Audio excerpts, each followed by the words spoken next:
welcome to Leaders of Tomorrow, the only show in Indian television where you, the MSME, get center stage. This is ET Now special daily initiative to give MSMEs and entrepreneurs the opportunity to be front and center in every industry and area that matters to you. Tonight on the show, experts in studio answering your queries, and later on Small Giants, we're featuring Fynd.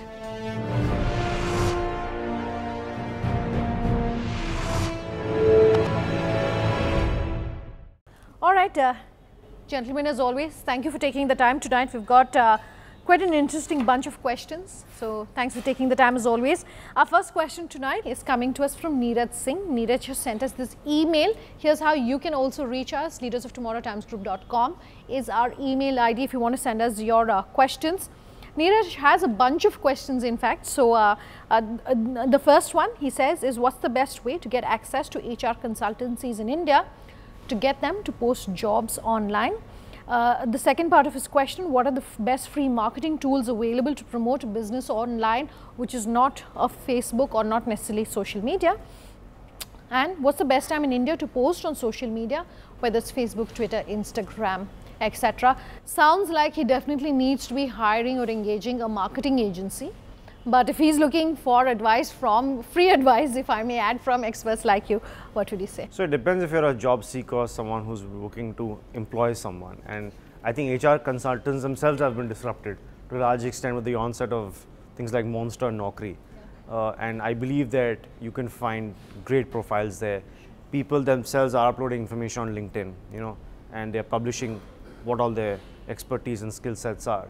So I think a lot of time could be spent browsing yourself online with inexpensive subscription and could yield you some very good results. Sure. Very interesting. I think I'll agree to what boss said, that the LinkedIn actually has become a really interesting source of connecting with some brilliant set of people. And as you also said, if you don't know how to do it, hire an HR agency.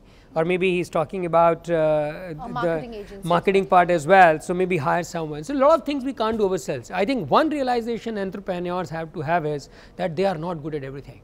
They should define their circle of competence and be sticking to that, and saying that everything else, I'll connect with the people and leverage upon their competence, right? Otherwise, you will end up creating a mess. Don't get me wrong, HR consultants do have their place. They specialize in very focused C-level hires possibly. You're not going to find someone who's looking for a C-level job, putting his stuff up openly online.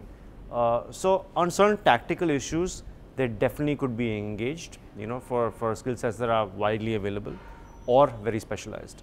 With regards to the part of your question where you said, what's the best time to post? Most experts have said that either around 11 o'clock in the morning when people have a little bit of time to be browsing social media, or later in the evening, if both of you would agree with me on that, or later in the evening around say 7 o'clock when people are heading home, that perhaps you should be looking at for your business. But thank you very much for sending us that question. Let's move on to our next query. Aman Nag has sent us this question on Facebook to say that his business is in the real estate space. A couple of questions he also has for us tonight. His first part is that in today's generation, he says there's a lot of competition, of course, as far as the real estate business is concerned, and demonetization that still seems to be having an impact on the market. And because of demonetization, he says there's been no customer during that period, and it's begun to take an effect and have an impact as far as his profits are concerned. And also that his question is how to maintain his profit margin, such as what they see during say the festival period, or when they see during the new year. So basically how to ensure that the profit margin you make during these pockets is something that can be sustainable. So it depends if you're a developer or obviously on the sales side. I presume he's got a relationship, either he's a broker or a developer. There are a lot of new age companies that have come up helping people connect. So a lot of these companies are on the rental space, for example. You're finding quite a few of them. I think that real estate obviously is not at a good place right now. There's a lot of oversupply. I guess that will get absorbed over a period of time, and some part of the market is obviously unaffected, like the affordable space. It's a question of looking at what product you're building and for who. The affordable housing space will always be a huge market in India, and if you can focus on the right segment of the market, you won't have all these problems. Okay. So, and what in today's market would be the right part of the market in your opinion? I believe the commercial market is doing quite well. There's a lot of absorption in commercial space and affordable housing. Sure. All right, Aman, that's in response to your question. Look at what aspect of the business you're looking at. For instance, if the retail side of the business is not doing well, like Sajid is recommending, commercial real estate is still continuing to do well. So perhaps that is something that you should continue looking at. Or of course, value-based housing is also something you can look at. And then everything else will fall in place. That's in response to your question. Thanks very much for sending us that query. One last query then tonight. Piyush Solanki has sent us this question on Facebook to say human resources is challenging nowadays. There's been no trust between the employee and the employer. Human resources must also look into skills of the employees before hiring. What would be the best solution for these human resource problems? That is the definition of what the human resource department in any company should be doing, looking at the skill sets. So if that is not happening, what really should he be doing? And this is an important point that Piyush is raising. He's saying there's no trust between the employer and employee. For a small business which will not necessarily have a lot of employees, something has clearly gone wrong in his company. How do you suggest that's fixed? Well, from an employee appraisal perspective, there are tools today that help you see how well a competent employee is. A company called Metal, that is online assessment, done every few months to make sure your employees are proficient.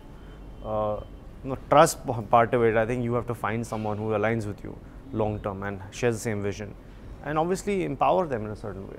So, this is very sad to see that no trust between the employees and employer. I truly believe that the word runs on the trust. You see, when you come from the home to office, you are sitting in the car, you trusting the driver. When you are sitting in the restaurant, you are having a coffee, you trust that this guy has not mixed anything in the coffee. Or spat in your coffee. Or absolutely, whatever that may be. Yeah. So the point I'm trying to communicate is, I truly believe that the word runs on the trust, number one. And we all, as professionals or companies or individuals, are into business of building trust. Because if you are not doing it, there is something wrong somewhere.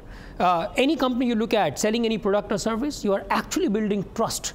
Because if any time you say I'm building a relationship with anyone, that relationship has to be based upon the trust. If the trust is not there, that relationship will not sustain ever. So trust should become, I think, very important factor, not only the employer-employee relationship, but everywhere.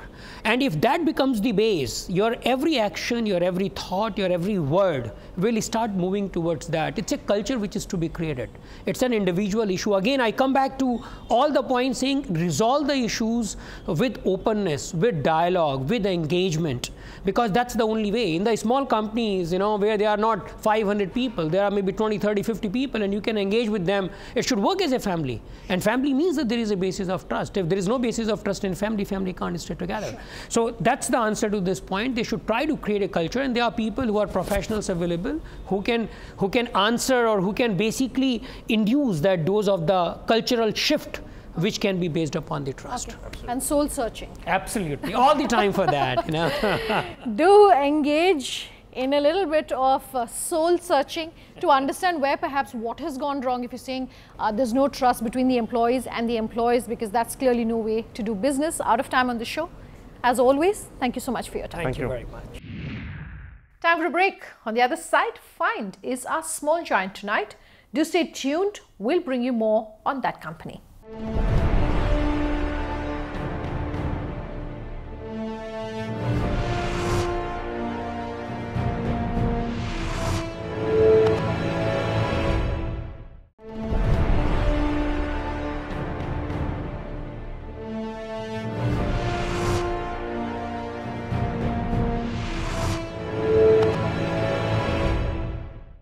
Name any large retailer and they have huge warehousing costs. That's a norm not just here in India, but across the world as well. But the second startup that's been funded by Google here in India, Fynd, is doing things a little differently. Karishma Manjani caught up with this company to understand how they're getting in touch directly with physical stores and eliminate the need to have any physical inventory of their own. Here's what she came away with.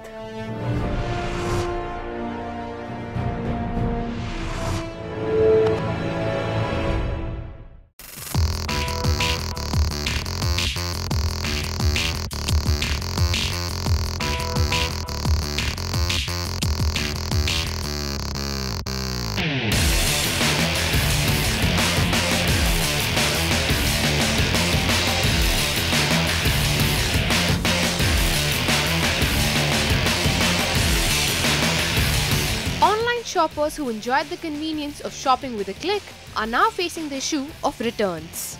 Retail store shoppers are still struggling to find the right size while rummaging through old stock.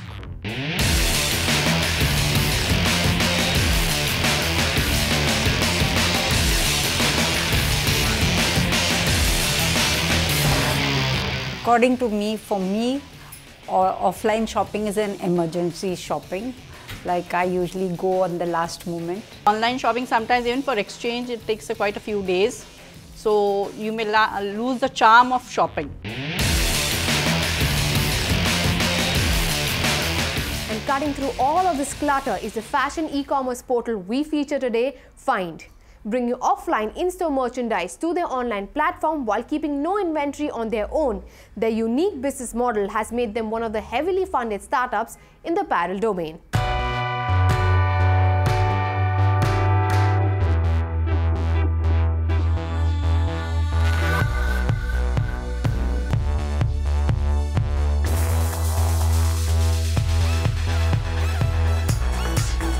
Many entrepreneurs watching this show today will agree with me when I say that getting their startup funded was one of the most crucial and challenging part of their journey.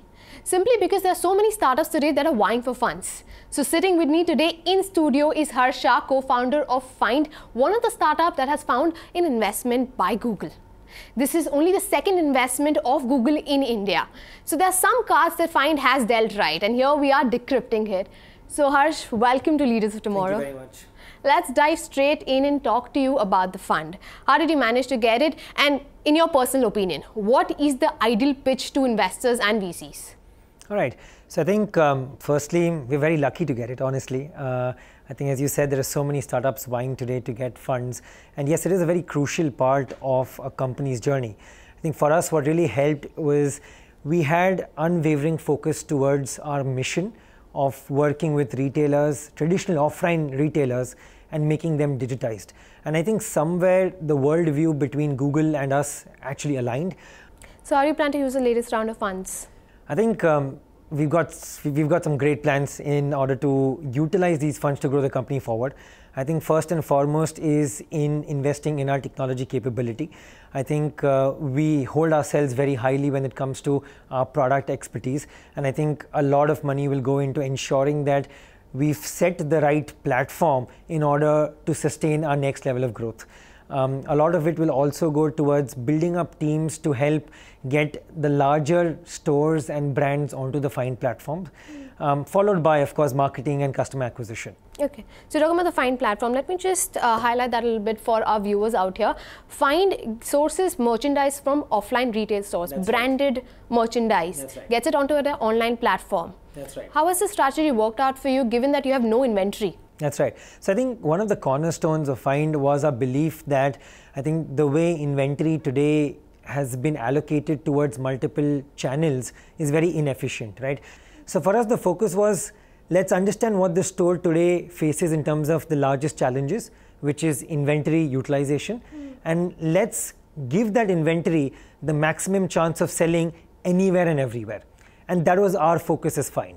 Okay, so as we're talking about inventory utilization, let me just pick on that point and talk to you something about really ground level inventory data out here. So the stores, offline stores, they come to you regarding inventory data. They tell you that, hey, we have X and Y available. Right.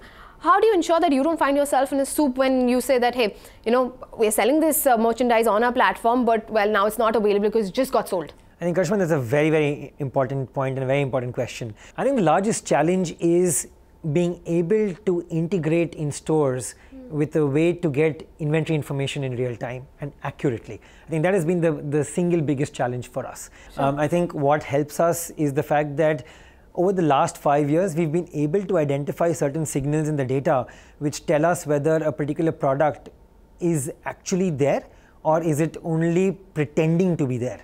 The other thing which actually helps us is we've got multiple stores of the same brand. So even if we were to broadcast an order to a particular store, but the store comes back and says, hey guys, we don't have it, we have other stores of the brand where we can beam out this order to. So having redundancies in the system also helps us mitigate this issue, and we're able to actually fulfill up to 98.5% of all the orders. Okay, so as we're talking about stores, let's talk about their sales. How has it benefited them? You have some great names up your alley. You have Being Human, you have And. Some of them already have their online stores. Some of them already have online presence. So how does tying up with Fynd help them? So when you think of a retailer, their single largest focus is to sell products from their store, right? Yeah. The largest cost for a retailer is actually inventory that is lying in their stores. And every other online channel that they're using is a way to liquidate stock which is not being sold in the store in the first place. So Fynd comes to them and says that, hey, we're going to integrate into your store that particular top that's there in the Palladium store of Global Desi or And. We're going to give that top maximum chance of selling anywhere else. And moving forward, the idea is you should not have warehouses that you're running your online stores from. So as a store owner, you're essentially adding additional sales to your store. Okay, but let's talk about numbers. What has been the increase in sales? So we look at brands like And, Global Desi, Steve Madden, Superdry. We're actually doing anywhere between 6 to 20% of their store sales. So there are stores in Ludhiana, there are stores in Pune where we're doing 19% of store sales actually comes from Fynd. There are stores in Bombay, the Palladium store does about 8% of the store sales from Fynd. So you've got to understand that this is completely additional sales which is happening because of the Fynd platform being integrated into the store. And that's a very, very big number for them. Well, sure that is. So we're talking about offline retail. Let's come to online. There are giants out there. You have Flipkart, you have Myntra, you have Amazon. They're all in the e-commerce space somewhere. They're bleeding currently because of discounts. I want to understand, how much does Fynd chase after discounts? Is that something that you incorporate in your strategy? For us, it's not as though Fynd gives any discounts. We essentially use the same pricing that is there in the store. But hey, when you go into a store today, 365 days of the year, there's some discount running even in the store. So we will naturally mimic what all offers and sale that's going on in the store on the Fynd platform. So it helps in creating a perception of discount to the end consumer, whether we give discount or not. The store is giving discounts and hence we're able to replicate that. But what this means is that our customer acquisition is not dependent on giving you a 25 to 30% discount. Other companies, that is their single way of getting customers on board. Hence loyalty suffers, their average ticket price suffers. For us, our positioning to the customer is that whenever you come to Fynd, you get products which are directly from the store, which are in season, fresh fashion, current inventory. And by the way, they're also running discounts, but that's not why you come to Fynd. So if you're talking about repeat transactions, I certainly want to talk about returns. Returns, 30 to 35% for most of the online retailers. Absolutely. What about Fynd? How does it work with you? So very interestingly, our return rate's about 8%. And the simple reason being that it's coming from the store close to you, which means that these are genuine products. These are products and from brands that you trust. And more importantly, it's coming to you in record time. So you are not changing your mind because it's coming 3 days later, 4 days later. It's coming to you in 6 hours, 8 hours, or tomorrow. So we spoke about the sales of these offline stores. Let's talk about your personal sales. What's the commission that you gain out of selling these merchandise? So we charge anywhere between 20 to 30% commission from store owners to sell on Fynd.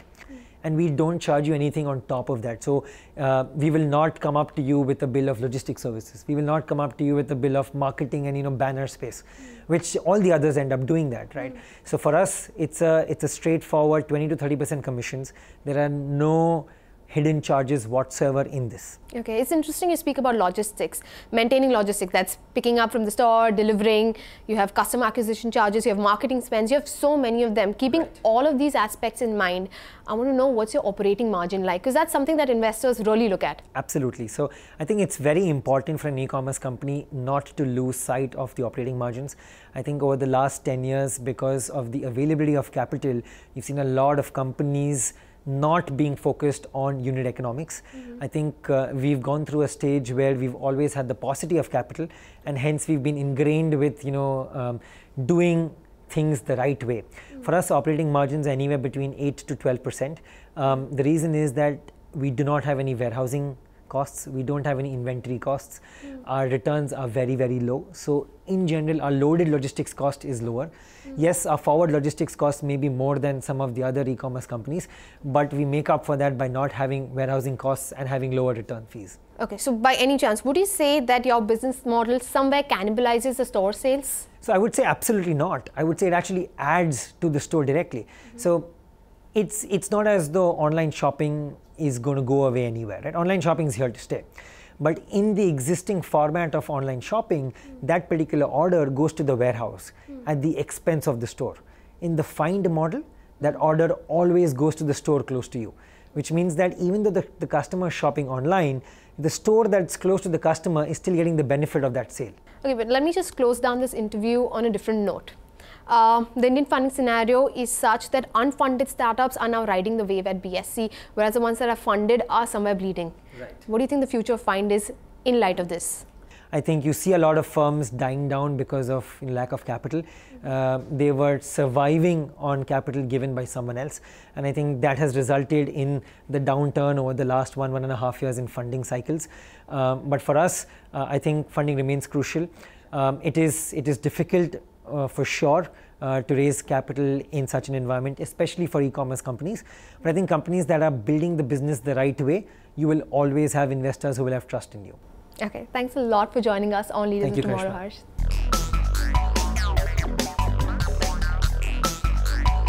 Technology today is turning the industry into what might be the pinnacle of modern day retailing. And in the pool of thousands of online fashion e-tailers, Fynd is using this tech-first approach to carve its niche. But with many established players in the market, we will just have to wait and see how Fynd registers its uniqueness in the minds of customers. That's our show tonight. If you have any questions for our experts or you want to be featured here on the show like Fynd, here's how you get in touch. leadersoftomorrowtimesgroup.com is our email ID. Tweet at me personally at Sunanda_J or LOT_ET now. You can also leave your comments for us on our Facebook page, Leaders of Tomorrow on ET Now. Thanks very much for watching. Have a good night.